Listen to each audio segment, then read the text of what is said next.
Hello, Judy. Hello, Rick. It is always such a pleasure when I get to talk to you. Thank you so much. It's a pleasure to be back with you. It is. And today, of course, instead of Rick Bayless coming around my table, I'm coming into his kitchen and getting some good summer tips. And we know Rick from his many cookbooks, his television series, One Plate at a Time. And Rick, I love your latest cookbook. Thank you so much. I really appreciate that. And, of course, also, as last time we met, I told you, I love it because you walk the walk of everything that you talk about, and I have so much respect for that.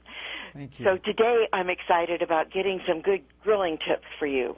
Well, it's that time of year, and I like to keep everything really simple when it comes to grilling because to me it's all about being outside, being with the family and friends, not trying to tackle so much that you feel harried when the meal is finished. So I try to go with simple marinades, quick cooking pieces of meat.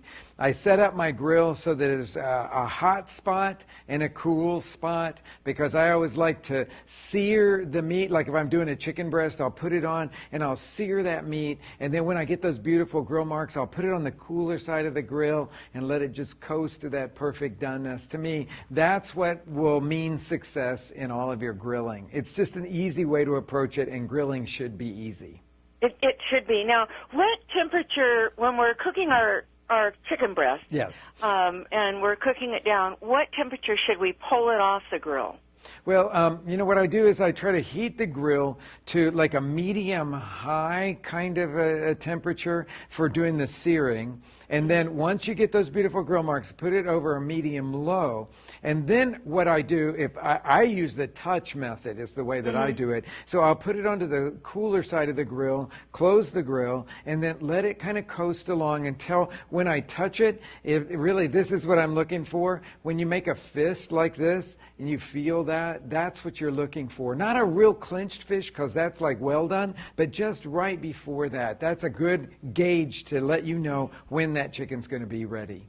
Great, because I know chicken is one of those, especially if you're doing a breast, you can overcook it so easily, and then it dries out. And that's why I say the slower side of the grill, because that will give you that ability for it not to rush past where it needs to be, but cook slowly. And then always plan simple things to go with it.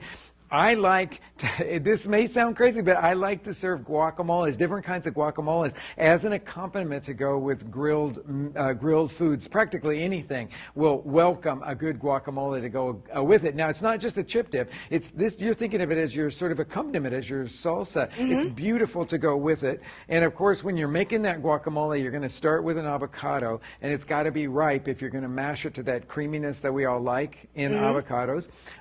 Press on the large end of the avocado, and if under some firm pressure you can feel that it gives, then that's the last part of the avocado that will ripen. You know it's going to be ready for making your guacamole. Then cut around the pit like this, twist the two sides apart. You'll have your pit in one side, so you got to get rid of that. I'm going to do that just by lodging my knife right into it there. And because these are Hass avocados, they have that, yeah, mine too. They have that tough skin so that you can just scoop that beautiful flesh right out from the skin. Now, I'm working here with avocados from Mexico. You know, Mexico is the homeland of avocados.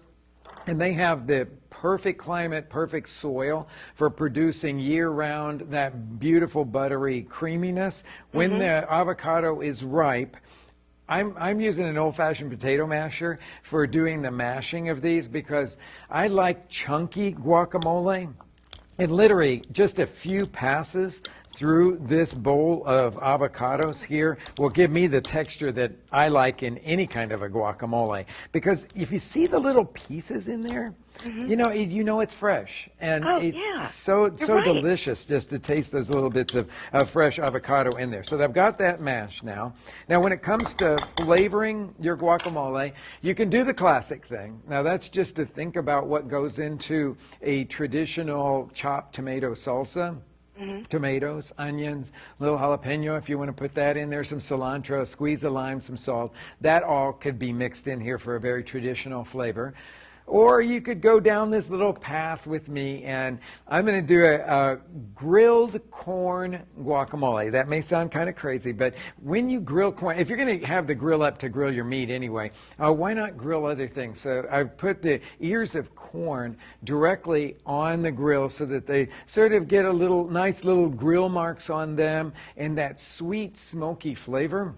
It's really delicious. Already. Yeah, it's really delicious with the avocado. So I'm going to put that in there. I cut the kernels off of the cob. And then I'm going to add some grilled pepper to that. This is a poblano pepper, but you could go to your farmer's market and get any kind of a pepper and grill it till it's blackened on the outside, peel that skin off and chop that up. Of course, that traditional cilantro is always good in this. And then I've got some red onion. You could use white onion or green onion for this. And then the last thing I'm going to put into this is tomatillo. Instead of the tomato, I've chosen the little Mexican husk tomatoes that are called tomatillos, and they add a kind of citrusy flavor to it. So scoop those in there and then stir it all up with a nice sprinkling of salt. And you've got, well, you can see it's like really fresh. You could go to the farmer's market and get all of these beautiful ingredients, work them into a guacamole, and you've got something that's not only delicious, but perfect for this season, I think. It's just, this is one of my favorite things. My mouth is watering so much just looking at it right now that I can hardly talk. Me too. And you know, the really nice thing that's come out so much about avocados is they're also such a healthy fat for us. It's something that we all need to incorporate in our diet. Absolutely. Not only is it delicious and creamy, and you know, it gives you all those things that we really love about creaminess, that satisfaction, but also, you know, when you're eating it, that you're eating something that's really, really healthy. So it's a win-win all the way around. Pair this with a little steak taco, and pair it with your grilled chicken breast, a piece of fish, and you've got an absolutely perfect meal. You haven't heated up the kitchen because this is all cold stuff. You've grilled some of the ingredients on the grill before you've put your fish or your chicken on there. And so it's just simple. It's really delicious. Everybody's going to really love this kind of an accompaniment to go with your simple grilled foods. Oh, fantastic. Now, I want you to tell all of my viewers one more tip here on how you get the bite out of onions. Oh, this is one of my favorite tips to pass along. After you chop the onions, you've created a sulfurous compound by cutting through the onions. That's the stuff that makes your eyes water and gives you that onion breath, and sometimes it's hard to digest. Rinse it off. Just rinse it off. Scoop your chopped onion into a strainer, put it under cold water, rinse it really well, and you'll have the brightest, freshest tasting onions. We did that even with these red onions that we put into this guacamole. It's a great tip.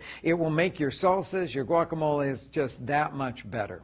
And it is. And one other way that we can really pick that guacamole up and make some different varieties is using your sauces from the Bonterra Grill that are fabulous. Thank you so much. Yes, you can use that just as a seasoning for the base of your guacamole. It's really good. I love all of them. And your enchilada sauce, best enchiladas I've ever made, and I've always considered myself. I'm so happy to hear that. Well, if our viewers want to get this recipe for the grilled corn guacamole, they can go to avocadosfrommexico.com, and there's a lot of great tips on that site, too, about how to use avocados in lots of different things. Oh, perfect. Rick, thank you so much for allowing me in your kitchen today. Oh, it's my pleasure. Thank you for inviting me on. Okay. Happy summer. Thank you. You too. Bye-bye.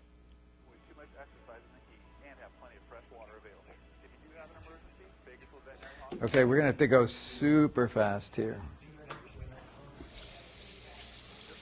Okay. Okay, so it's live, so we got to get going super